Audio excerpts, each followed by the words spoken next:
With this, President Donald Trump is wheels up to the Netherlands right now, and that is where he will take part in a NATO summit. The visit comes just hours after a key ceasefire agreement between Israel and Iran seemed to stall. Let's break down what happened. This morning, Israeli first responders said an Iranian missile hit the southern city of Beersheba, killing 4 people and wounding about 20 others. After that, Israel accused Iran of firing more missiles and violating a ceasefire deal. Israel then said they would, quote, respond with force, but Iran denies breaking the agreement. President Trump, quick to save the deal, held a phone call with Israeli Prime Minister Benjamin Netanyahu.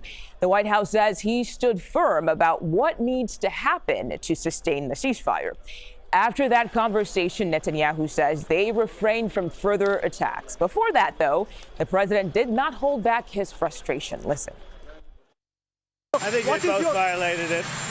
I don't think I'm not sure they did it intentionally. They couldn't rein people back. I don't like the fact that Israel went out this morning at all, and I'm going to see if I can stop it. Israel, as soon as we made the deal, they came out and they dropped a load of bombs, the likes of which I've never seen before. The biggest load that we've seen. I'm not happy with Israel.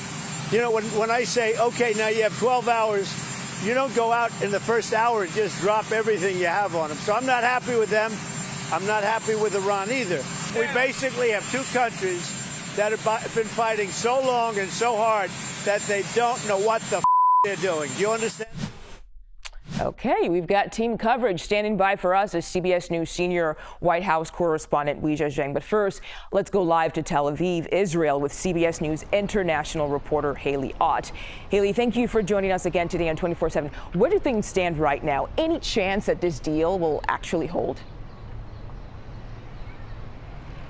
Well, we are watching the answer to that question unfold in real time. I can tell you that here there was a lot of confusion early this morning when the alarms went off and we were all going back and forth to shelters over and over again, wondering, has the ceasefire been violated? When was the fighting even supposed to stop? Maybe this is a final barrage of missiles before it all comes into effect, because that's also something that happens a lot ahead of ceasefires anywhere in the world. Warring parties often sort of unload on one another right before the fighting stops. And then there was real concern when it became clear that people had been killed in those missile strikes this morning. Would that mean Israel would retaliate and the whole thing would fall apart? Currently, the ceasefire's been holding, but this is a very fragile situation with many volatile parts, so everyone is proceeding with extreme caution. So the president also said this on social media. He said Israel is not going to attack Iran. All planes will turn around and head home, while doing a friendly plane wave to Iran. So did Israel stand down after vowing to, quote, respond with full force? It appears that it did. Israel's defense minister said after the missile strikes this morning that he'd instructed the IDF to respond forcefully to Iran with powerful strikes in the heart of Tehran. And then there appears to have been one strike on a radar site, and that's it. The IDF said that after President Trump spoke on the phone with Israeli Prime Minister Benjamin Netanyahu this morning, Israel refrained from further attacks. People here are jittery, but for now, this ceasefire does appear to be holding. The Israeli government has said that it's achieved the objectives of its operation in Iran. So really, we just need to wait and see how things go now. All right. Haley Ott, thank you so much for your time today. Let's go now to Washington and CBS News senior White House correspondent Weijia Zheng. Weijia, the president expressed frustration with both countries this morning. Is the White House confident this deal will hold given what happened earlier? Well, he expressed frustration, but then very soon after that, he expressed happiness in that he was able to get the ceasefire agreement back on track.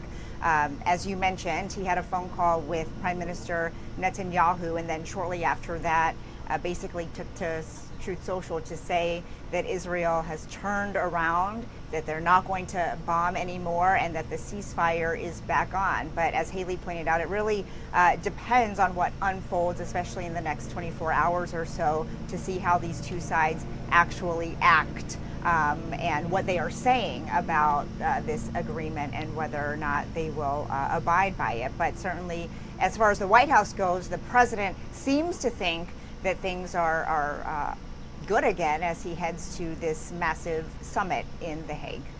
Yes, and as you mentioned, the NATO summit the president is heading to currently. How will what's going on between Israel and Iran play into the president's goal there? I'm sure he wanted to walk in and say, hey, I was able to get this done, but it appears this ceasefire right now seems to be fragile.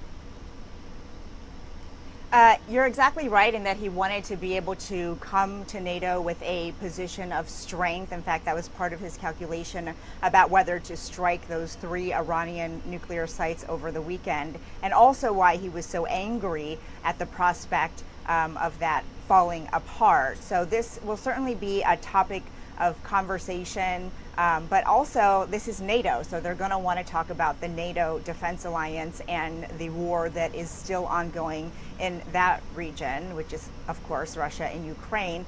The president said this morning that Vladimir Putin actually called him to offer help on the situation with Iran, but he answered, I don't want your help with that. I want your help with regard to Russia and Ukraine. And so they're still trying to find some kind of off-ramp to wrap that war up as well. That's just one of many conversations with regard to NATO that will happen.